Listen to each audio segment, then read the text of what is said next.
Good evening, Professor. This is Cherie Sims, and this is my video interview presentation.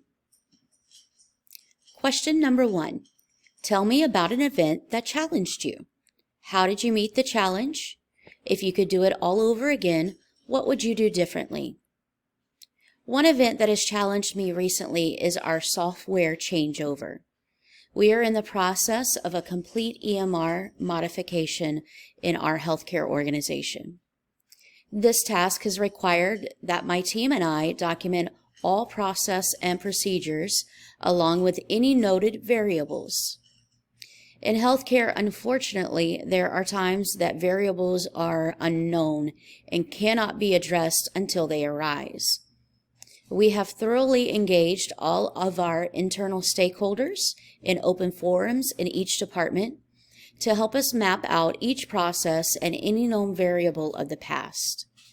This has not only engaged our team, but it has allowed us to learn a few struggles that face other departments when our process doesn't go as planned. So moving forward, one thing that we will implement is a manual, a process and procedure manual. And in future modifications, we should be able to look at this manual and update it as necessary as these process or policies change, so that we know any variables that take place, we can go back and we can review in a timely manner. Question number 2. If you had a colleague with a difference of opinion, how would you go about resolving it? So I consider myself to be a good listener. Being able to listen to others' opinions and learn from their environment or culture is crucial in today's world. No one will ever see eye to eye on everything or scenario, so it is important to understand the why behind their decision or choice. And although we may continue to disagree on how to obtain success, we can still learn from each other if we take the time to listen and truly understand how their choice or my choice impacts their process or department. So recently we had a scenario where we were ordering office chairs, something as simple as that. And one manager differed on the type of chair than the other office manager. So we engaged our team and we actually had a vote, and we come to a conclusion that the chair with the most votes was the one that we were ordering. Although this is a simple scenario, this is a way that individuals in the workplace with difference of opinions can settle on and make a success. So it is important in any disagreement or difference of opinions for everyone to understand that modifications can be made if required. Being respectful of others' opinions and feelings are vital in the professional world. Question number 3. What is your management style? Why is your management style the best fit for this job position? So my management style is a coaching management style. I enjoy being able to mentor other young professionals in my field. I have heard it said that when you lead by example, you can create a picture of what's possible. People can look at you and say, well, if he can do it, I can do it. If she can do it, I can do it. When you lead by example, you make it easy for others to follow you. The position that I am seeking currently requires you to hire new employees and ensure they are meeting the standards of the organization. I feel that I would meet and exceed those standards. I would be a good fit for this job as I lead by example, and I foster a positive environment that others can grow and feel comfortable when they need additional training or feedback. Question number 4.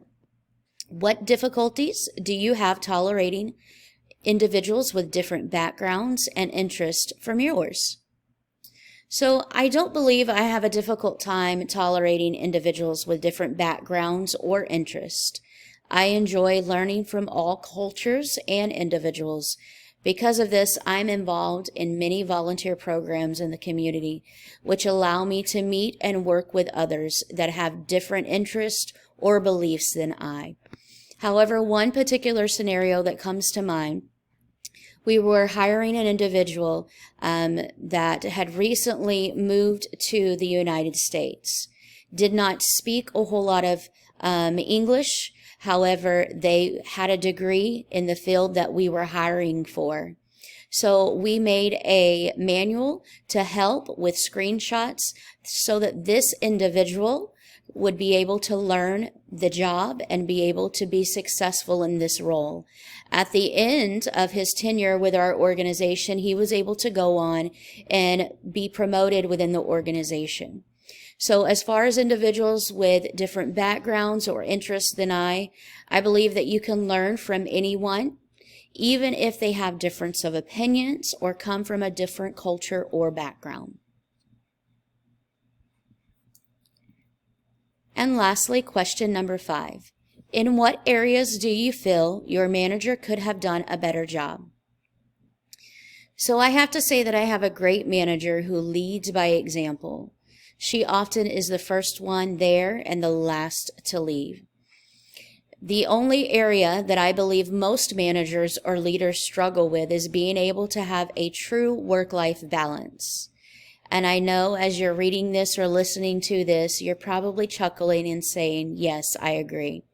So many times as leaders in healthcare, we have a responsibility to finish a task completely, so not to leave it to the next shift.